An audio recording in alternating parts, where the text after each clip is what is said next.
이제 우리 다 같이 하나님 앞에 우리 사도신경 고백함으로 2024년도 10월 27일 주일 예배를 올려드리겠습니다. 함께 우리 다 같이 사도신경으로 신앙을 고백드리겠습니다. 전능하사 천지를 만드신 하나님 아버지를 내가 믿사오며 그 외아들 우리 주 예수 그리스도를 믿사오니 이는 성령으로 잉태하사 동정녀 마리아에게 나시고 본디오 빌라도에게 고난을 받으사 십자가에 못 박혀 죽으시고 장사한 지 사흘 만에 죽은 자 가운데서 다시 살아나시며 하늘에 오르사 전능하신 하나님 우편에 앉아 계시다가 저로서 산자와 죽은 자를 심판하러 오시리라. 성령을 믿사오며 거룩한 공예와 성도가 서로 교통하는 것과 죄를 사하여 주시는 것과 몸이 다시 사는 것과 영원히 사는 것을 믿사옵나이다. 아멘. 주 안에 있는 나에게 딴 근심 있으랴. 십자가 밑에 나아가 내 짐을 풀었네. 함께 찬양하겠습니다.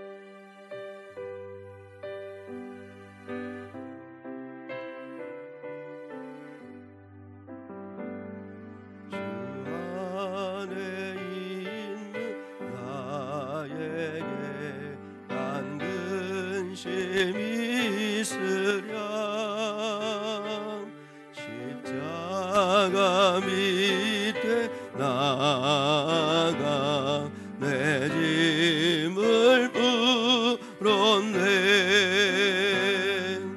주님을 찬송하면서 할렐루야 할렐루야. 내 앞길 멀고 험해도 나 주님만 따라가리. 그 두려움이 변하여 내 기도 되었고 전날의 안수 변하여 내 노래 되었네. 주님을 찬송하면서 할렐루야 할렐루야. 내 앞길 멀고 험해도 나 주님만 따라가리. 내 주는 참 하셔서 늘 함께 계시고 내 궁핍 밤을 아시고 늘 채워주시네. 주님을 찬송하면서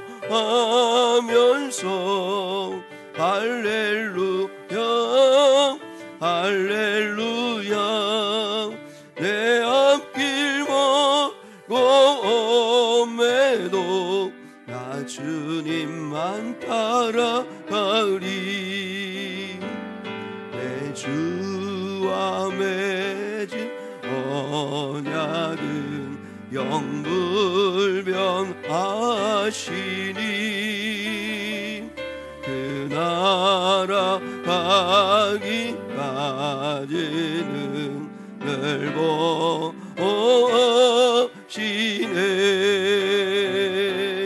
주님을 찬송하면서 할렐루야 할렐루야.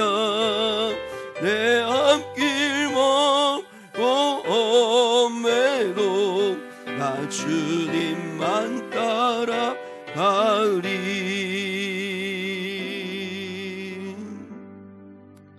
주선한 능력으로 안으시네. 그 크신 발로 붙드시네. 절망 속에서도 흔들리지 않고 사랑하는 주 얼굴 구하리. 우리 함께 찬양하겠습니다.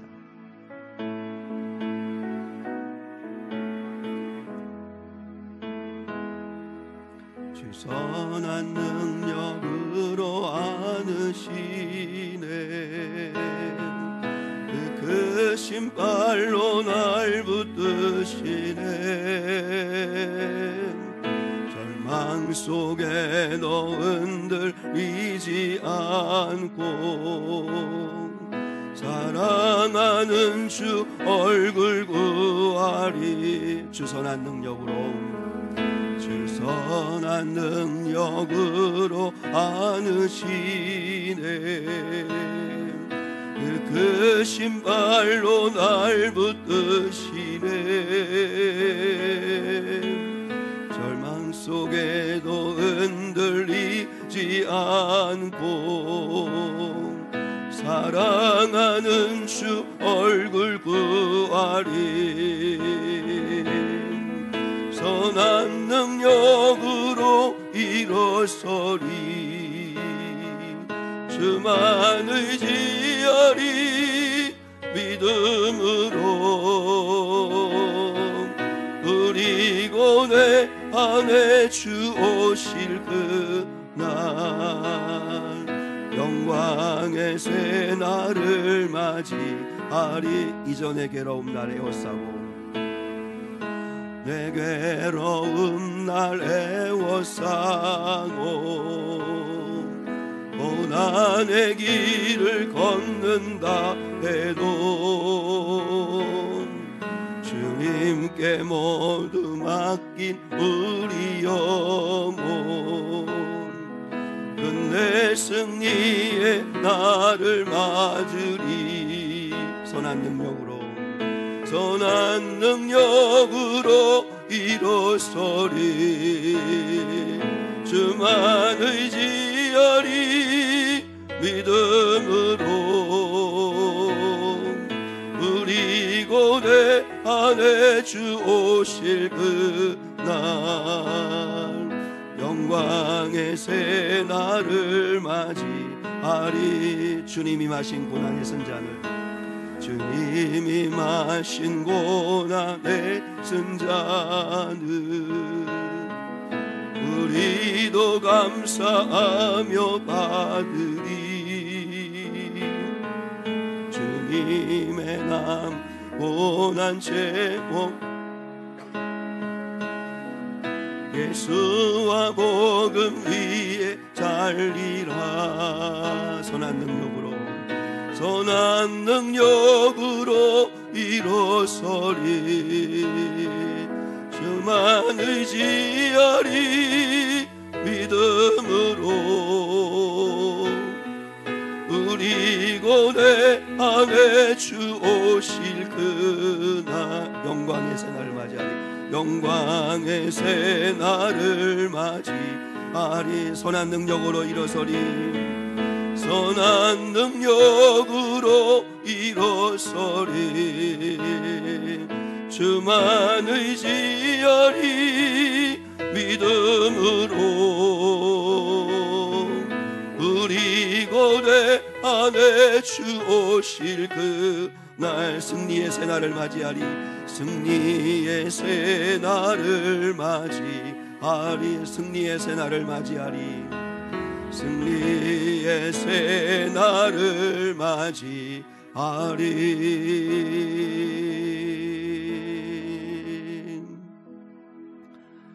이 시간은 나같이 하나님 앞에 우리 합심해서 기도하기를 소망하고 원합니다. 이 시간에 기도하실 때 특별히 오늘 서울에서 12.7 한국교회 연합예배가 있습니다.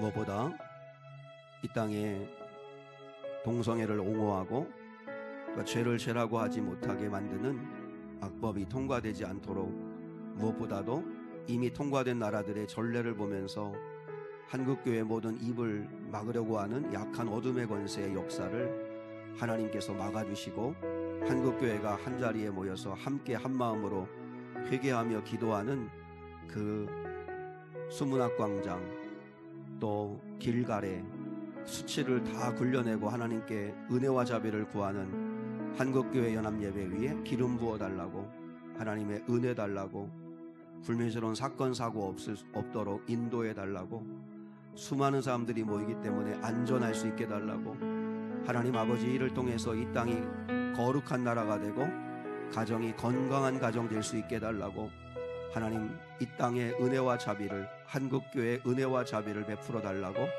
기도해 주십시오. 또 특별히 이 시간에 기도할 때 우리에게 또한 치료와 구원의 은혜를 베풀어 주십시오. 주님의 한량없는 은혜를 주십시오 하고 같이 하나님 앞에 기도하기를 원합니다. 함께 하나님 앞에 기도하겠습니다. 거룩하시고 자비하신 아버지 하나님, 은혜와 사랑을 감사합니다.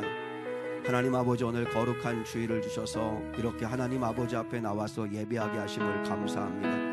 하나님, 저희 예배를 하나님께서 기쁘게 받아주시고 성령으로 충만한 거룩한 이 예배가 될 수 있게 도와주시옵기를 원합니다. 아버지 하나님, 저희만 왔다 가는 것이 아니라 이 시간 우리와 함께 하시는 주님을 보게 도와주시고 우리 안에 거하시는 거룩하신 성령의 역사를 느낄 수 있도록 인도하여 주시옵기를 원합니다. 거룩하시고 자비하신 아버지 하나님께서 또한 특별히 아버지 앞에 기도하고 간구합니다. 오늘은 12.7 종교개혁주의를 맞아서 하나님 아버지 참된 신앙의 회복과 하나님의 거룩한 말씀의 회복을 위하여 주님 600년 전에 종교개혁이 일어난 것처럼 주님 다시 한번 한국교회가 깨어나고 이 땅을 거룩한 나라, 건강한 가정을 세우고자 하나님 아버지 한국교회 성도들이 한자리에 모여서 하나님을 찬양하고 하나님 아버지 앞에 회개하기를 원하며 기도하는 거룩한 연합예배 위에 임하여 주시옵기를 원합니다. 악한 어둠의 권세에 공격과 방해가 없도록 인도해 주시고 하나님의 시험에 들거나 악에 빠지지 않도록 인도하여 주시옵기를 원합니다. 하나님 아버지, 무엇보다도 성령으로 충만한 아버지 연합예배가 되게 도와주시옵기를 원합니다. 한국 모든 교회 성도들이 아버지 마음을 모으게 도와주시고 거기에 참여한 현장에 있는 자들이나 또한 영상에 참여하는 자들이나 모두에게 동일한 은혜 주시고 아버지 진리의 말씀을 우리가 온전히 알아 그 말씀에 순종하는 삶을 살기를 결단하는 거룩한 영광의 예배가 되게 도와주시옵소서. 하늘에 계시고 자비하신 아버지 하나님, 은혜와 자비가 필요합니다.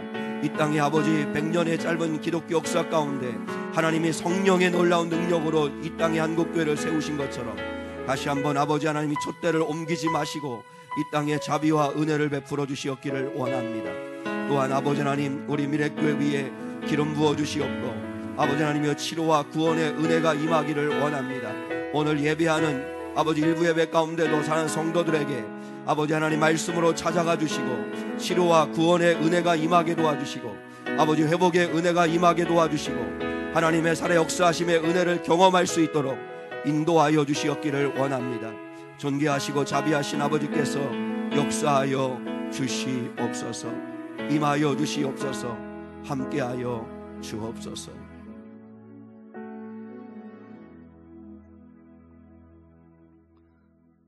사랑이 많으시고 은혜가 많으신 아버지 하나님, 오늘도 하나님께서 거룩한 주일을 주시고 저희를 불러주셔서 하나님 앞에 머리 숙여 기도하고 찬송하고 예배할 수 있게 하심을 감사합니다. 이 예배가 우리 인생 가운데 다시 없을 영광의 시간이 될 수 있도록 은혜에 부어 주시옵소서. 하나님, 저희가 하나님 아버지 앞에 하나님의 진리의 말씀을 온전히 알아 그 말씀에 순종하며 그 말씀을 행하며 하나님을 기쁘시게 하는 거룩한 자의 사명을 감당하지 못했던 것을 용서하시고 이 땅에 한국교회 위에 저희 교회 위에 은혜와 자비와 긍휼과 사랑을 베풀어 주옵소서. 오늘 일부 예배에 참여한 사는 성도들에게도 하나님 만나주시고 은혜 베풀어 주시옵소서. 감사하옵고 사랑이 많으신 예수 그리스도의 이름 받들어 기도드리옵나이다. 아멘.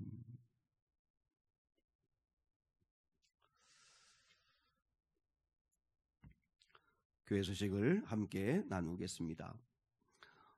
오늘은 성령 강림 후 25번째 주일이면서 10월 27일 주일이기도 합니다.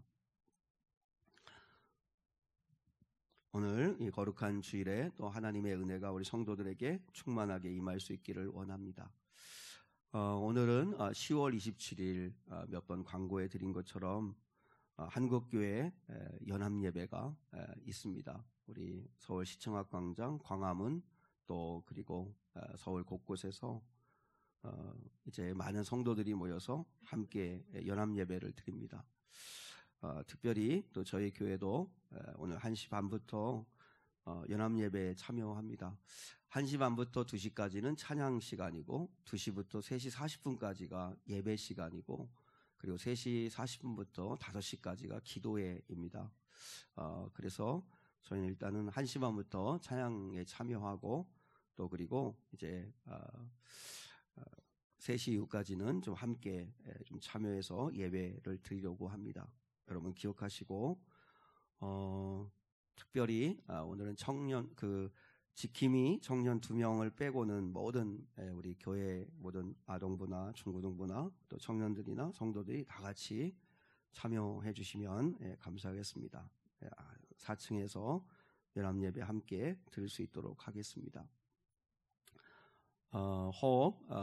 교회에서 드리지 못하시는 분들이 계시면 이렇게 그 시간에 여러분 유튜브에 들어가셔서 그래서 이렇게 꼭 함께 참여해 주시면 감사하겠습니다. 그리고 이번 주는 반찬 나눔 봉사가 있고요. 또 수요 예배, 새벽 예배에도 많이 참여해 주시면 좋겠습니다. 수능생을 위한 우리 진유를 위해서 기도해 주시고 그리고 이제 이번 주 금요일부터 다니엘 기도회가 시작됩니다. 다니엘 기도가 시작되는데 여러분 꼭 이번 기회를 통해서 이렇게 깔아지고 또 식어진 우리 신앙을 다시 한번 일으킬 수 있는 그런 계기가 될 수 있도록 꼭 참여하십시오. 그래서 교회 현장으로 나오셔서 함께 참여하시면 제일 좋고 그렇지 못하시면 꼭 8시에 영상으로 꼭 참여하셔서 찬양하시고 그리고 말씀 듣고 간증 듣고 그리고 잠깐 기도하는 그런 시간을 꼭 가지시면 아마 좋은 기회가 될 수 있습니다. 매일 다니엘 기도라고 하는 유튜브에서 그 채널을 찾으시면 이제 다니엘 기도에 들어갈 수 있습니다. 여러분 꼭 다니엘 기도에 참여하시고 그 시간 똑같은 시간에 우리 아이들을 위해서는 어린이 다니엘 기도회가 또 동시에 진행됩니다. 그러니까 또 어린이들은 어린이 다니엘 기도회를 또 들어가서 또 보고 요즘은 다 유튜브로 또 신앙생활을 하는 그런 시대이기 때문에 여러분이 그걸 긍정적으로 잘 사용해서 좀 여러분 참여하십시오. 그래서 교회 오시고 금요일부터 교회 오시고 그리고 아니면 가정이나 여러분 차 안에나 꼭 시간을 내셔서 다니엘 기도에 참여하셔서 은혜 꼭 받으시기를 바랍니다. 그리고 추수감사 주일을 맞아 세례식을 가지려고 하는데요. 신청서를 내주시고 그리고 세례교육을 이제 2번 이상 받으면 됩니다. 그래서 좀 받으시고 그래서 함께 참여하시면 되겠습니다. 그래서 오늘까지 신청서 내주시고 내주신 분들만 일단 진행할 수 있도록 그렇게 하도록 하겠습니다. 위해서 기도해 주시면 감사하겠습니다. 내가 예수님을 나의 구조로 믿고 이제는 내가 그리스도의 신부로서 내가 주님을 모시면서 이제 그리스도인으로 살겠습니다 하는 뜻에서 세례를 받는 것입니다. 그래서 세례 받고 또 새롭게 또 이렇게 달려갈 수 있으면 더 좋으니까 그렇게 하실 수 있으면 좋겠습니다. 네, 교회 소식은 이것으로 마치고 우리 같이 앞뒤 좌우 계신 분과 함께 한번 인사 같이 한번 나누겠습니다. 건강하시고 주의 은혜가 함께 할 수 있기를 축복합니다. 인사하겠습니다. 건강하시고 주의 은혜가 함께 할 수 있기를 축복합니다. 네, 고맙습니다. 이제 오늘 주시는 하나님 말씀 같이 나누겠습니다. 오늘 주신 하나님 말씀은 페이지 수로 신약성경 322면 빌립보서 4장 5절 말씀입니다. 빌립보서 4장 5절 말씀입니다. 우리 성경책 갖고 계신 분들은 322면 펼치시고 그리고 또 주보 보시고 그렇게 하시면 좋겠습니다. 여러분 다 그래도 교회 다니시는 분들은 성경책 자기 거 다 있으셔야 되고 그리고 그 성경을 좀 사랑할 수 있고 읽으실 수 있으면 좋겠어요. 빌립보서 4장 5절 322면 우리 같이 함께 한 절인데 2번 읽겠습니다. 시작. 너희 관용을 모든 사람에게 알게 하라. 주께서 가까우시니라. 너희 관용을 아멘. 아멘. 최근 아파트로 이사를 한 A씨에게는 8살 된 아들이 있었습니다.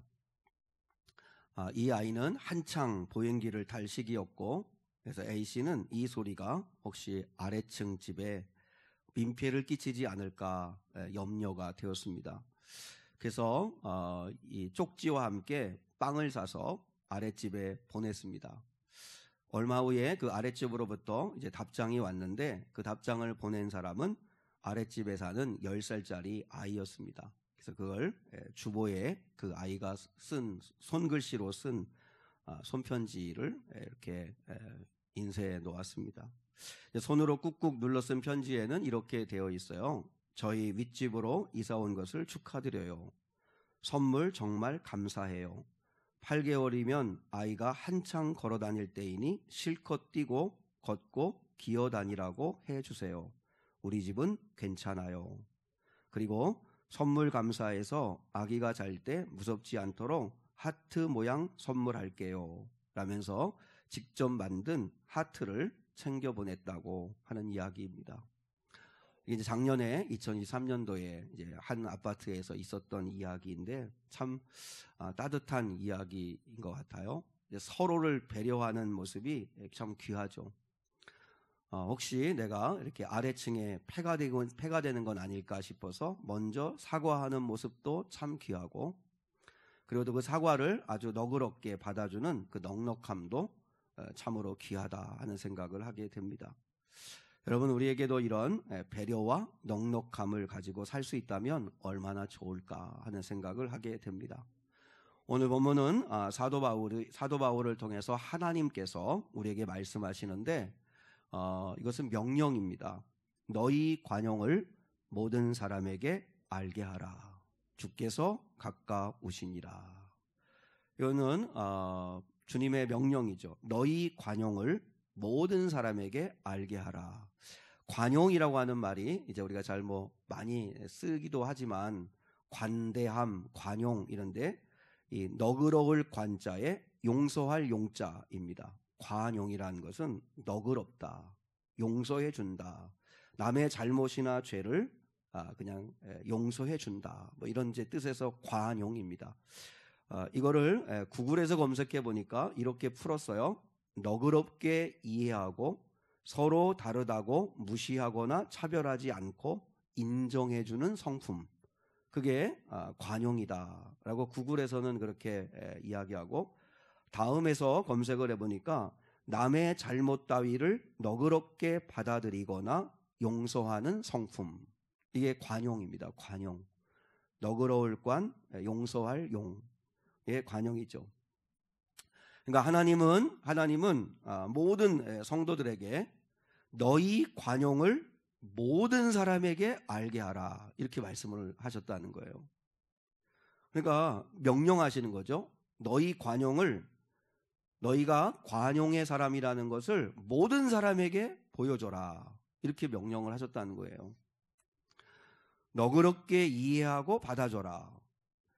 나와 다르다고 무시하거나 차별하지 마라.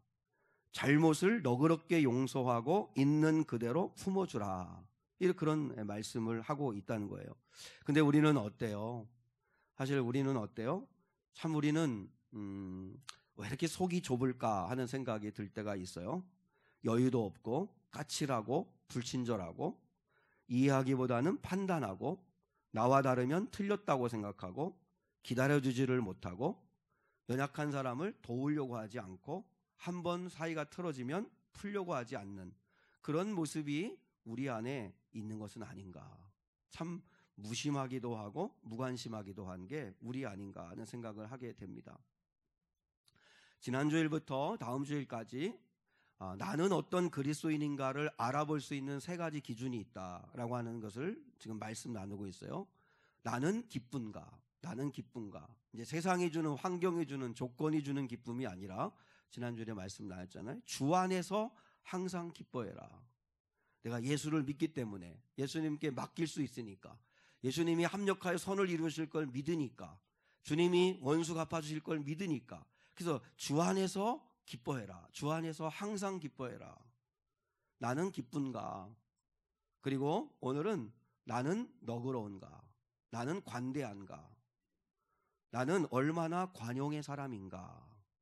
그리고 다음 주에 우리가 나누겠지만 나는 기도하는가? 나는 기도하는가? 이 세 가지가 내가 어떤 그리스도인인가를 보여주는 빌립보서에서 말하는 기준이 된다는 거죠. 세 가지를 잘 살펴보세요. 이 세 가지를 잘 보세요. 그러니까 4절에서는 주 안에서 항상 기뻐해라. 내가 다시 말하노니 기뻐해라. 5절에서는 너희 관용을 모든 사람에게 알게 하라. 주께서 가까우시니라. 그 다음에 6절과 7절에서는 이제 아무것도 염려하지 말고 오직 모든 일에 기도와 간구로 너희 구할 것을 감사함으로 하나님께 아뢰라. 이런 이렇게 구조로 되어 있어요. 첫 번째, 두 번째, 세 번째인데, 근데 보세요. 내가 예수를 믿고 주 안에서 기뻐하는 것과 그리고 내가 주님께 기도하는 건 내 개인적인 문제죠. 내 개인적인 영성이죠. 근데 이 개인적인 영성에서 머물러 있으면 안 되고 인간관계 속에서 내가 기뻐하고 구원받은 자로서 기쁘고 예수 믿어서 기쁘고 또 예수 믿는 사람이라 기도하는 사람이라면 당연히 무슨 열매가 있어야 된다는 거예요. 관용하는 사람이 돼야 된다는 거죠. 예수 믿어서 행복하대요. 예수 믿어서 기쁘대요. 그리고 기도를 한대요. 근데 관용하지는 않아요.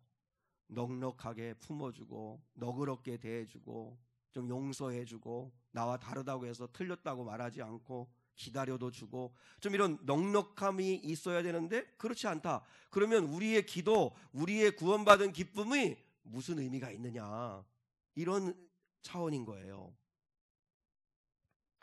여러분, 세상 사람들은 우리가 오늘 이 시간에 여기 와서 예배한다고 세상 사람들은 감동하지 않습니다.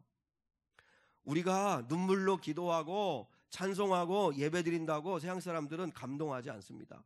우리 친구들도 있는데 여러분이 학교에 가서나 우리 또 성도들이 직장이나 가족들을 만났을 때, 안 믿는 가족들을 만났을 때 내가 신앙생활을 얼마나 열심히 하느냐, 기도생활을 얼마나 열심히 하느냐, 얼마나 내가 성경을 많이 읽느냐, 그런 걸로 감동 안 합니다. 세상 사람들이 감동하는 건 내가 얼마나 관대한 사람인가, 내가 얼마나 너그러운 사람인가, 얼마나 용서하는가, 얼마나 진실한가, 얼마나 사랑하는가, 그 삶을 보고 감동하는 거지.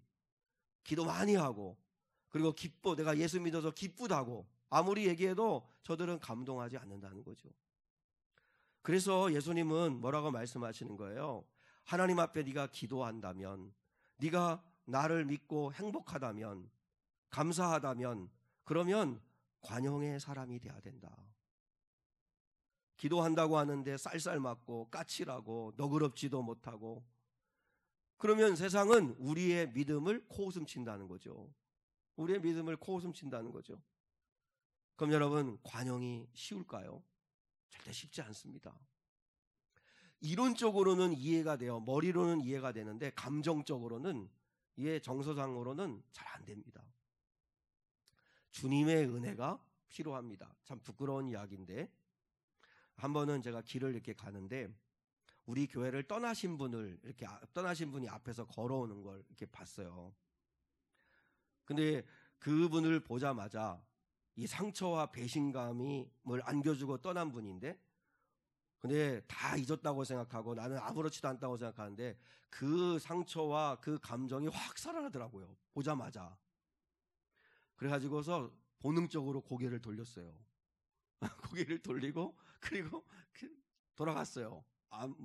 이제 아무런 감정이 없으면 아유 잘 지내냐고, 반갑다고 이렇게 말할 것 같은데, 근데 인사라도 할 것 같은데, 근데 그러고 싶지가 않은 거예요.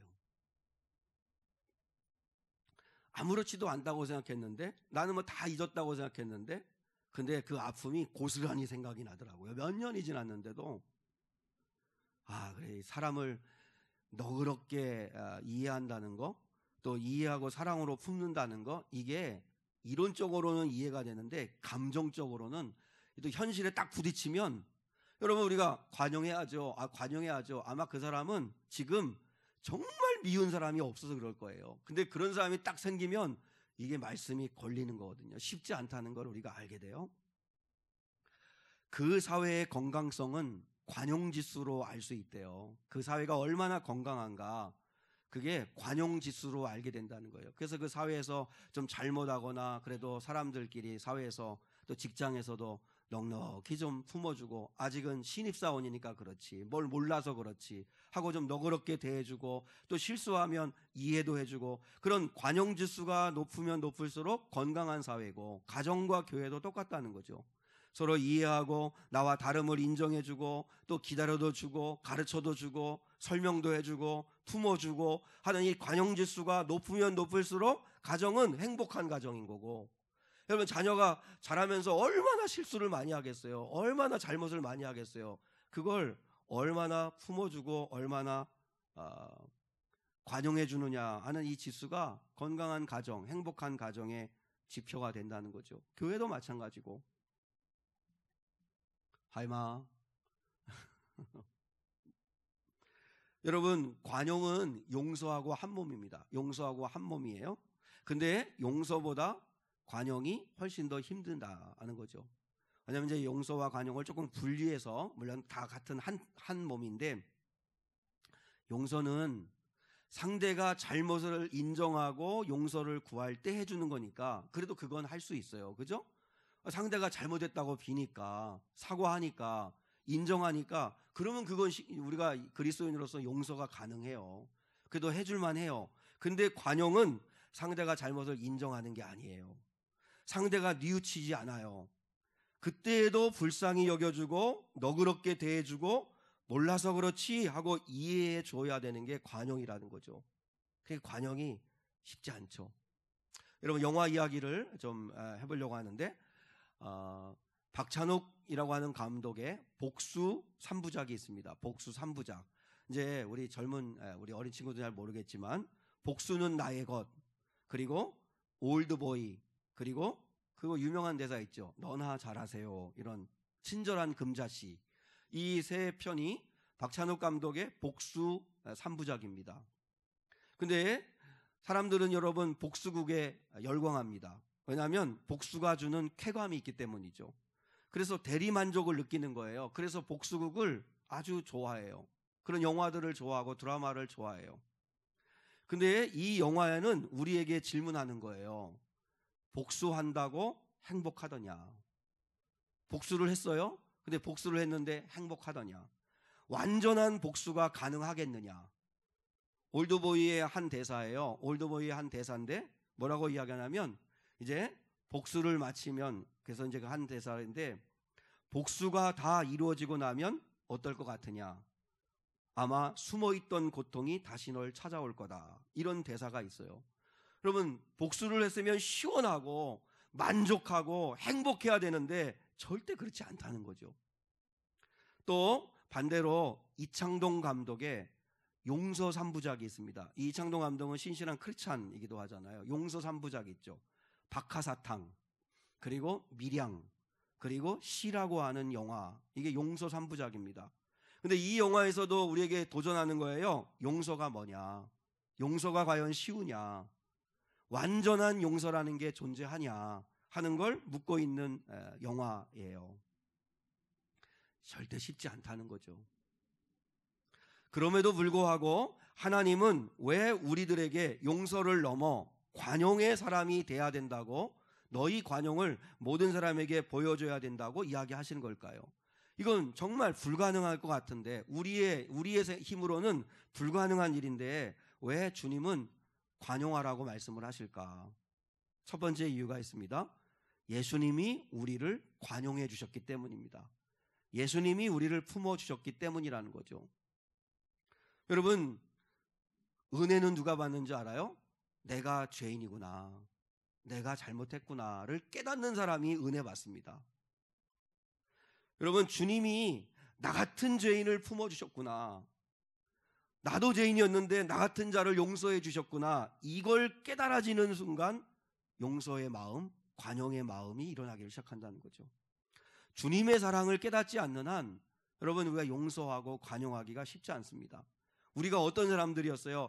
우리가 어떤 상태일 때 하나님이 우리를 사랑했다고 말씀하셨냐면 로마서 5장에 있습니다. 자, 주보 한번 볼까요? 주보 보겠습니다. 로마서 5장 6절, 8절, 10절 같이 한번 읽겠습니다. 시작.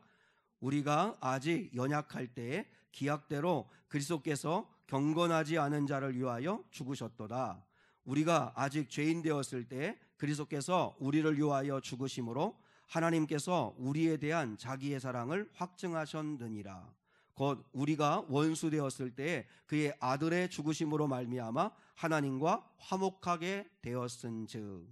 보세요. 6절, 8절, 10절에서 우리가 아직 연약할 때, 우리가 아직 죄인이었을 때, 우리가 하나님과 원수였을 때 하나님은 그리스도를 십자가에 죽게 하심으로 우리에 대한 당신의 사랑을 보여주셨다는 거예요. 내가 십자가에 못 박혀 죽을 죄인인데 내 대신 하나님이 예수님을 십자가에 못 박고 나를 살려주시려고 하셨구나. 이 사랑을 깨닫고 이 은혜를 깨닫는 자만이 여러분 용서와 관용의 삶을 도전해 볼 수 있다는 거죠. 사람 때문에 힘들 때 저는 예수님의 십자가를 생각합니다. 사람들과 이렇게 갈등이 있거나 좀 불편할 때 십자가를 생각하죠. 그리고 예수님의 세숫대야와 수건을 생각하는 거예요. 여러분 생각해 보세요. 주님도 가룟 유다도 발 닦아 주셨는데, 여러분 대상하고 이미 돈 받고 예수님을 넘겨주려고 기회를 엿보고 있는, 예수님을 팔아버리려고 하는 완전 배신자가 12명의 제자들 가운데 가룟 유다가 앉아 있었어요. 어떻게 그를 사랑할 수 있어요? 그리고 베드로는 조금 있다가 예수님을 3번이나 모른다고 부인할 사람이에요. 제자들 다 도망갈 사람들이에요. 근데 어떻게 그들을 품을 수 있었을까요? 근데 주님은 제자들의 더러운 발을 씻어주시려고 대야에 물을 떠다가 그리고 수건으로 발을 닦아주시면서 한 사람 한 사람 닦아주셨어요. 그걸 묵상해 보세요. 내가 뭐라고, 나 같은 자를 사랑해 주셨는데 내가 뭐라고. 주님도 그렇게 하셨는데, 주님도 버림받고 주님도 배신당하고 주님도 멸시받고 그래도 참으셨는데 십자가 위에서 뭐라 말씀하고 기도하셨어요? 아버지여 저들의 죄를 사하여 주옵소서. 자기들이 하는 것을 알지 못합니다. 그렇게까지 품어주신 주님이신데 내가 뭐라고 누구를 판단하고 왜 저렇게밖에 못할까 그러면서 정죄하고 내가 어떻게 그렇게 할 수 있을까? 그런 마음이 드는 거죠. 여러분 은혜를 받았다는 것은 늘 남을 바라보던 시선이 나를 향하는 게 은혜 받는 겁니다. 은혜 받았다는 건 남을 바라보던 시선이 나를 바라보는 겁니다. 야곱을 보세요. 제가 설교 가운데 한 목사님이 그렇게 설교하는 걸 들었는데, 야곱의 문제가 뭔가? 야곱의 문제가 뭐냐면 늘 아버지의 편애 때문에 내가 이렇게 되었다고 생각을 한다는 거예요. 내가 아버지의 편애 때문에, 아버지가 형 에서는 사랑하고 나인 둘째인 쌍둥이 동생인 야곱인 나는 사랑하지 않으니까 내가 이렇게 삐뚤어지고 내가 이렇게 인생이 꼬이고 얽혔다, 이렇게 생각을 한다는 거죠. 우리 가운데도 그렇잖아요. 늘 남의 탓하는 사람들이 있잖아요. 내가 이렇게 삐뚤어진 건 부모님 때문이야. 내가 이 불우한 가정, 불행한 가정, 가난한 가정에서 내가 태어나서 이렇게 살다 보니까 내가 이렇게 된 거야. 내가 친구 잘못 만나서 이렇게 된 거야. 늘 남에게서 원인을 찾으려고 그래요. 여러분 아버지 이삭이 아들 야곱을 편애한 거는 맞아요. 편애한 거는 맞지만, 그러나 야곱이 불행한 삶을 살게 되고 도망가야 되고 그렇게 된 거는 자기가 자초한 거예요. 야곱이 형 속여먹고 아버지 속이고 그래서 형이 안갚음을 하려고 죽이려고 그런 마음을 품은 걸 알고 도망간 거잖아요. 결국 근본적으로 보면 야곱 자기가 잘못한 건데, 근데 야곱이 은혜 받기 전에는 어떻게 생각해요? 아버지 때문이라고, 아버지가 편애해서 그렇게 된 거라고, 다 모든 걸 아버지 탓을 해요. 근데 여러분 은혜 받지 못할 때는 늘 아버지 탓하던 야곱이 은혜 받고 나서 깨달은 게 뭐예요?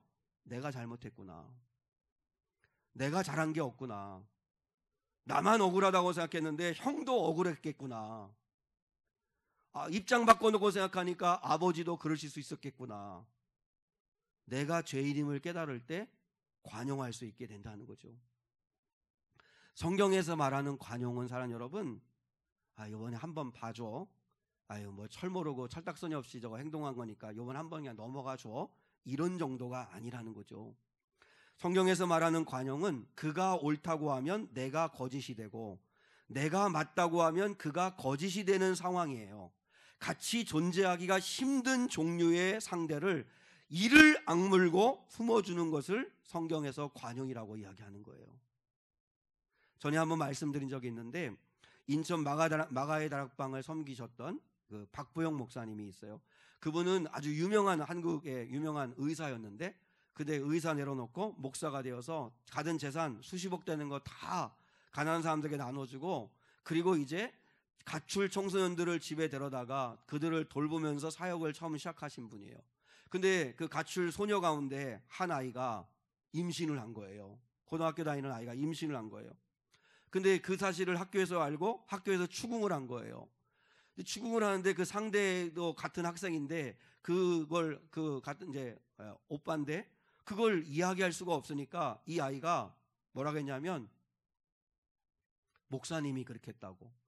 이 태중에 있는 아이의 아버지가 목사님이라고.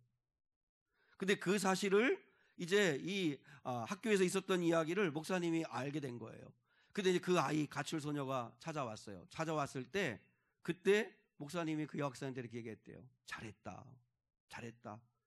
너 학생들끼리 그렇게 했다면 둘 다 태양 맞을 텐데 학교는 졸업해야 되지 않냐. 그러면서 잘했다. 그렇게 이야기를 하시고 품으셨다는 거예요.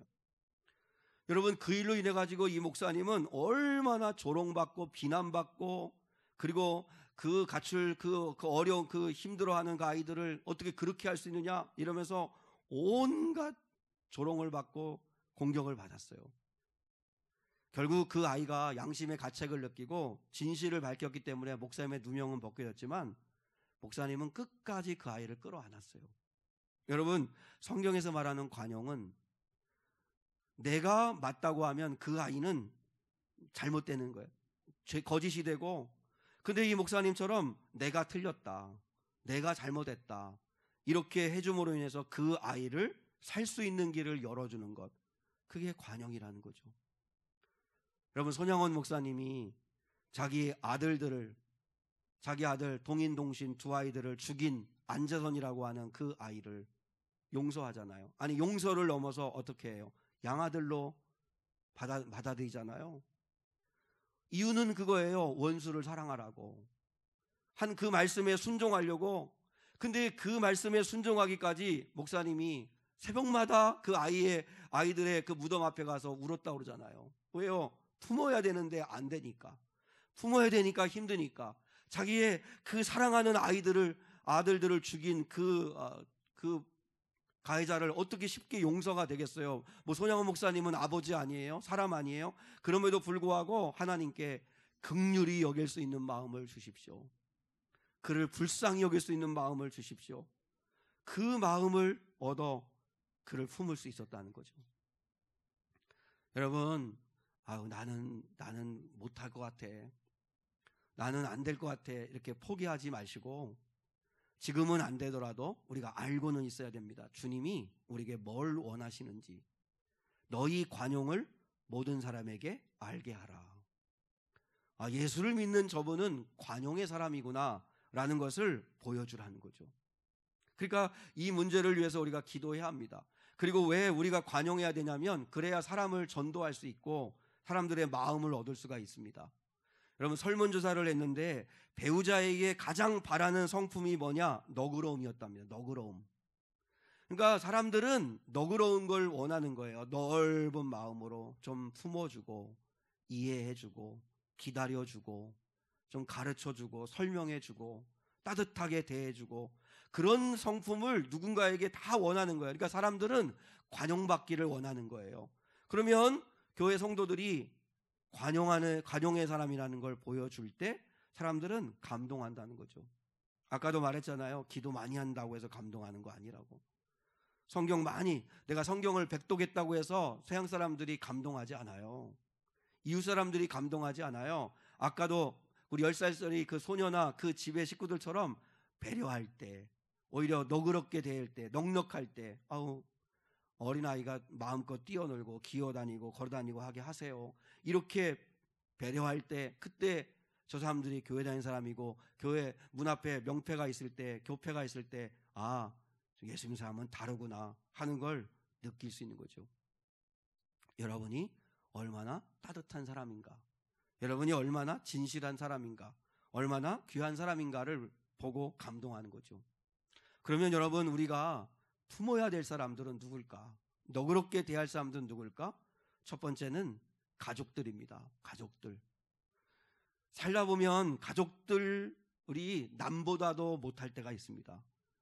보면 많은 성도들 가운데서도 가족들 때문에 상처받고 가족들하고 담 쌓고 가족들하고 등지고 살아가는 분들이 종종 있을 수 있습니다.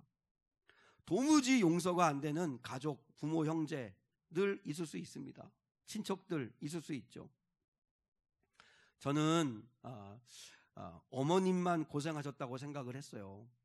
저희 아버지는 제가 아주 어릴 때 포항이라고 하는 그 객지로 가셔가지고 혼자 생활을 하셨어요. 그리고 한 달에 한 번, 두 달에 한 번 이런 식으로 집에를 오셨어요. 그래서 늘 아버지는 이제 이꼴저꼴 안 보고 우리 집에 그 4명의 자녀를 키우는 건 어머니 몫이었어요. 그 뭐 보내주는 월급 조금 그거 가지고는 뭐 내 식구가 살 수 없고 고등학교, 대학교 가야 되고 하니까 살 수가 없죠. 그러니까 억척스럽게 어머니가 이제 가족들을 돌보셨는데 아버지는 그냥 거기서 편하게 생활하신다고 생각을 했어요. 제가 군대를 제대하고 난 다음에 아버지가 돌아오셨어요. 그러니까 아주 오랜 시간 동안 아버지 없이 생활을 한 거예요. 근데 그때 아버지의 무릎 연골이 닳아가지고 쩔뚝쩔뚝거리셨어요. 근데 퇴직하고 오셨지만 그럼에도 불구하고 돈을 벌어줘야 되기 때문에 아파트 경비를 했어요. 그래서 이제 시골에서 버스를 타고 청주에 와가지고 아파트 경비를 하셨는데 늘 이렇게 신장로에서 걸어오실 때마다 쩔뚝쩔뚝하고 지팡이 짚고 오시고 동네 거의 다 오면 지팡이를 이렇게 숨겨놓고 동네 사람들을 보면 창피하다고 그러면서 이제 집에 오시고 집에 오면 다리가 퉁퉁 붓기도 하고 너무 아프니까 가끔 엄마한테 짜증을 내셨어요. 그러면 이제 화를 낸다고만 생각을 한 거죠. 화를 낸다고. 너무 가난하니까 뭐 수술해 드릴 수도 없고 또 저희들도 어리니까 뭐 어떻게 해드릴 수도 없고 지금 같으면 수술해 드릴 것 같은데 그때는 뭐 그렇지 않고 그러니까 저희들은 아버지의 그 고통은 잘 몰랐어요. 어리니까. 그러니까 어머니만 고생하시고 어머니만 힘겨워하신다고 생각을 하고 생활했는데 제가 이제 또 나이가 들고 결혼해서 아버지가 되고 보니까 이제 아버지가 이해가 되는 거예요. 자취방에서 혼자 편안하게 생활했다고 생각했지만 여러분 돌이켜 생각해 보니까 아버지가 얼마나 외로우셨을까, 얼마나 혼자 거기서 외로우셨을까. 그래서 혼자 밥 지어 먹으면서 그래서 한 번 그 자취방에 가봤는데 너무 초라해요. 너무 초라해요. 근데 제가 그 중학교 때라서 전혀 아버지에 대한 마음을 이해를 못했는데 너무 초라해요. 외롭게 사셨겠구나. 너무 아프셔가지고 엄마한테밖에 짜증낼 수가 없으니까 엄마한테 화를 낸 건데 근데 그걸 내가 이해 못하고 아버지는 늘 화만 낸다고 뭐 같이 사는 게 불만이신가? 혼자 사는 게 편하다가 같이 사니까 불편하니까 저러시나? 이러면서 오해만 했었구나. 여러분 잘하고 보니까 아버지의 고단함이 이해가 돼요. 아버지의 아픔이 이해가 돼요. 그래서 돌아가시기 전에 저희가 개척 초기였고 여기 뭐 가까운데 그것도 뭐 투베이에 살 때고 한데 그래도 아버지 마지막까지 모시고 그리고 이제 다 화해하고 그리고 예배하는 가운데 아버지가 하나님 앞으로 가셨는데 여러분 우리가 사실 가족들과 어려운 관계를 갖고 있는 분들이 있을 수 있죠. 도저히 이해 안 되고 도저히 사랑하기 힘든 가족들이 있을 수 있죠. 근데 주님은 그 사람들을 가족들을 관용하라는 거죠. 여러분 예수님이 팔복에서 이렇게 말씀했잖아요. 너희가 긍휼히 여기는 자를 내가 긍휼히 여긴다. 그러니까 불쌍히 여겨주고 품어주고 이해해주고 사랑하고 그렇게 해야 나도 너희를 긍휼히 여기리라 이렇게 주님 말씀했어요. 여러분 우리가 가족을 사랑할 수 있게 해달라고 기도해야 합니다. 그리고 두 번째 우리들이 품어야 할 사람들은 교회 사람들입니다. 교회 사람들. 교회 신앙생활 하다 보면 상처 많이 받습니다. 여러분 교회 안에 상처받으신 분들 많습니다. 우리 교회 초창기 때도 상처받아서 교회 옮겨오시냐고 우리 교회 오신 분들도 계십니다. 목사님에게 상처받고 장로님들한테 상처받고 교인들한테 상처받고 그런 분들 많이 계세요. 여러분, 교회가 세상과 다를 바 없이 당짓고 몇 사람이 한 사람 따돌리고 교회 안에서 담 쌓고 살고 그냥 몇 사람이 한 사람 흉보고, 절대 그러면 안 됩니다. 주님이 다 보고 계세요. 여러분, 교회는 모든 사람이 사랑받고 소외되지 않고 하나 되고, 그리고 너그럽게 품어주고 대하라고, 그거 훈련하라고 주신 게 교회입니다. 정말 나하고 안 맞는 사람도 있을 수 있고요, 왜 저렇게 행동할까 하는 사람도 있을 수 있고요, 이상한 사람도 있을 수 있어요. 그럼에도 불구하고 여러분, 우리가 천국에서 다 만날 사람들이니까 관용의 훈련을 하라고 교회를 주신 거 아니겠어요? 나하고 좋은 사람만, 편한 사람만, 그리고 짝하고 좋아하고, 그건 세상과 다를 바가 하나도 없는 성도예요.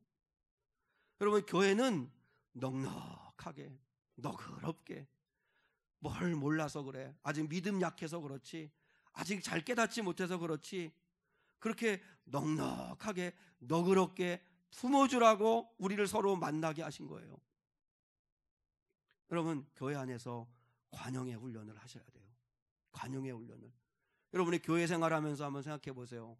내가 그저 임을 얻고 좋고 나한테 잘하고 나도 잘하고 그런 사람들과만 관계 맺고 좋아하고, 그건 너무 얕은 성도들이에요.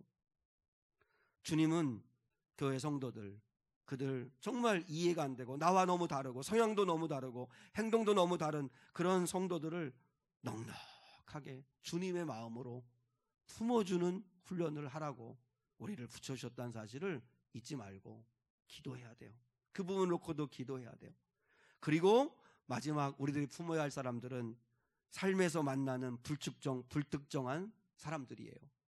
여러분, 살다 보면 진짜 무례한 사람들이 있죠.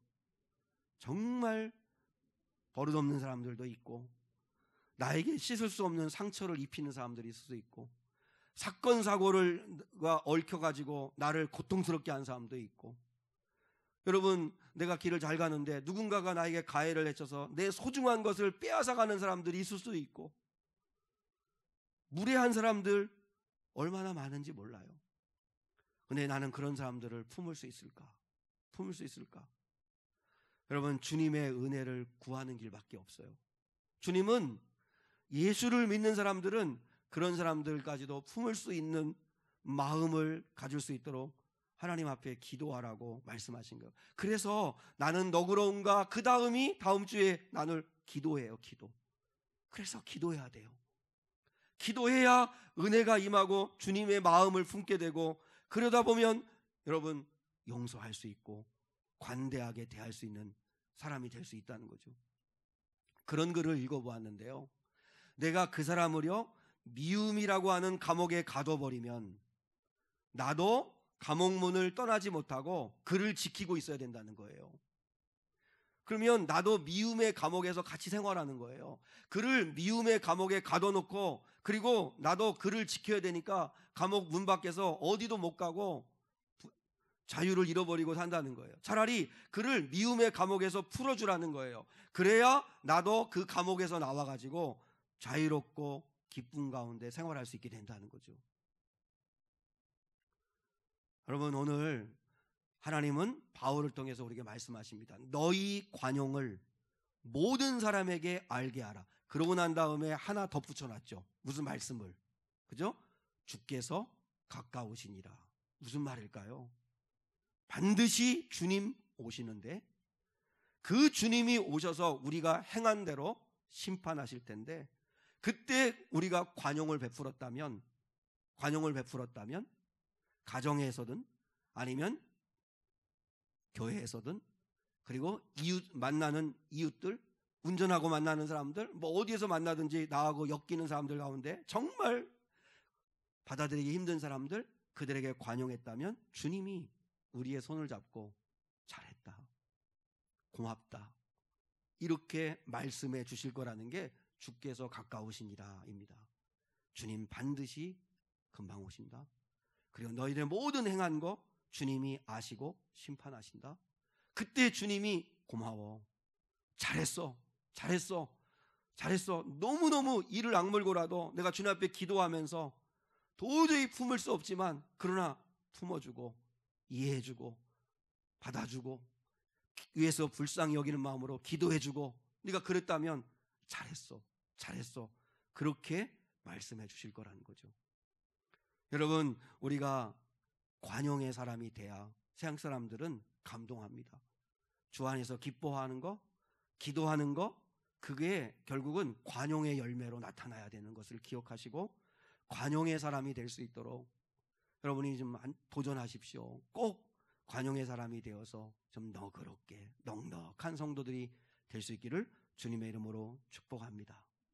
우리 이 아침에 결단의 찬양은 송축해 내 영혼 내 영혼아 거룩하신 이름, 우리 찬양 받으시기 합당하신 그 주님 앞에서 우리 주님은 노하기 더디하시고 그리고 늘 우리를 품어주시고 사랑해 주시는 그 주님 앞에 우리도 그렇게 사랑하며 살 수 있게 해달라고 같이 한번 찬양 드리겠습니다. 송축해 내 영혼 내 영혼아 거룩하신 이름, 송축해 내 영혼 내 영혼아 거룩하신 이름, 이전에 없었던 노래로 나 주님을 경배해. 해가 뜨는 새 아침, 해가 뜨는 새 아침 밝았네. 이제 다시 찬양, 무슨 일이나 어떤 일이 내게 놓여도 저녁이 올 때 나는 노래해. 송축해 내 영혼 내 영혼아 거룩하신 이름, 이전에 없었던 노래로 나 주님을 경배. 노하기를 더디하시는 주, 노하기를 더디하시는 주, 그의 크신 사랑 넘치네. 주에서 하심 내가 노래하리.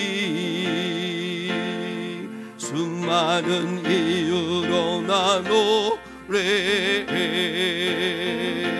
송축해 내 영혼 내 영혼아 거룩하신 이름, 이전에 없었던 노래로 나 주님을 경배. 곧 그날에 나의 힘 다하고 나의 삶의 여정 마칠 때 끝없는 찬양을 나 드리리라.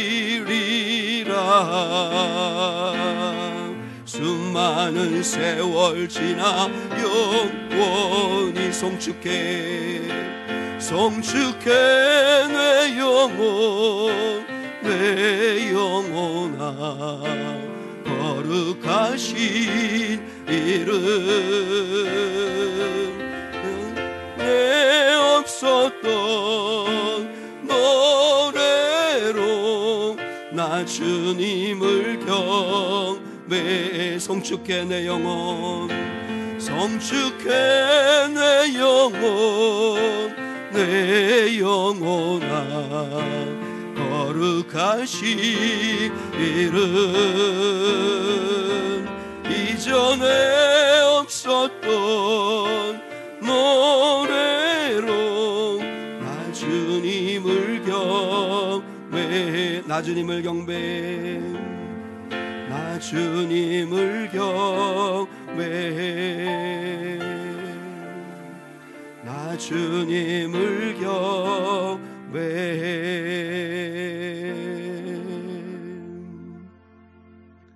지금은 우리 주 예수 그리스도의 은혜와 하나님 아버지의 극진하시며 풍성하신 사랑과 성령 하나님의 함께하시며 동행하시며 인도하시며 지켜주심이 오늘 여기 모여 예배한 거룩한 성도들 위에 무엇보다 너희 관용을 모든 사람에게 알게 하라.